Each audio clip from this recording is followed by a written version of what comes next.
ഏവർക്കും നമസ്കാരം. ഭജഗോവിന്ദം ശ്ലോകം 27. ഗേയം ഗീത നാമസഹസ്രം ധ്യേയം ശ്രീപതി രൂപമജസ്രം നേയം സജ്ജനസംഗേ ചിത്തം ദേയം ദീനജനായ ചവിത്തം. ആധ്യാത്മിക പാതയിലുള്ള സഞ്ചാരത്തിന് നാം തയ്യാറെടുക്കേണ്ടതായിട്ടുണ്ട്. നമ്മിലുള്ള ഈശ്വരീയതയെ ഉണർത്തിയെടുക്കുകയാണ് അതിൻ്റെ ലക്ഷ്യം. അതിനായി സ്വയം ചില ചിട്ടകൾക്ക് വിധേയമാകണം. ഇതിന് ഏറ്റവും അനിവാര്യം മാനസികമായ തെളിമ ആർജിക്കലാണ്. അനാവശ്യമായ ചിന്തകൾ, വൈകാരികതകൾ, കാരുഷ്യങ്ങൾ എന്നിവ മനസ്സിനെ മതിക്കുന്നുണ്ട് എങ്കിൽ അവയെല്ലാം നീക്കം ചെയ്യപ്പെടേണ്ടതുണ്ട്. ഇവിടെ സ്ഥാപിക്കപ്പെടേണ്ടത് ഈശ്വരീയതയാണ്. നമ്മുടെ വീട്ടിലേക്ക് നമുക്ക് ഏറ്റവും പ്രധാനപ്പെട്ട ഒരാൾ കടന്നു വരുമ്പോൾ നാം എങ്ങനെയാണ് വീടൊരുക്കുന്നത്?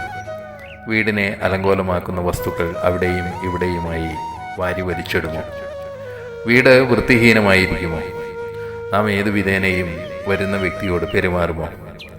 ഇല്ല എന്ന് നമുക്കറിയാം. ആ വ്യക്തിക്ക് കൊടുക്കുന്ന പ്രാധാന്യം നമ്മുടെ ഓരോ ചലനത്തിലും പ്രകടമാകും.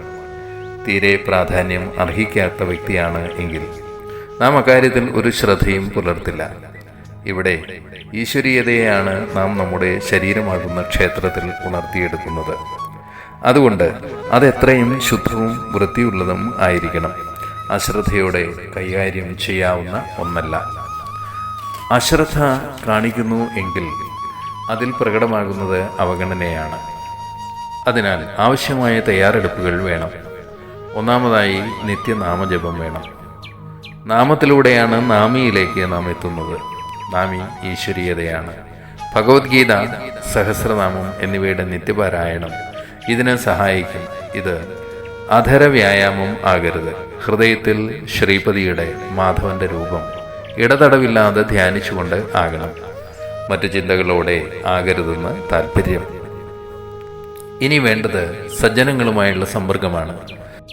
നാം ഇന്ന് ആർജിച്ചിരിക്കുന്ന പ്രകൃതം നാം കൂട്ടുചേർന്നവരുടേത് കൂടിയാണ്.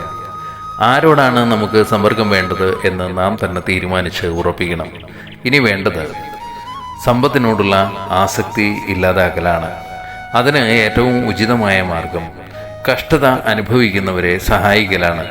നാം നേടിയതൊന്നും നമ്മുടേതല്ല, ഏതോ വിധത്തിൽ എത്തിച്ചേർന്നതാണ്. അവ അപ്രകാരം തന്നെ പോകാനും ഉള്ളതാണ്.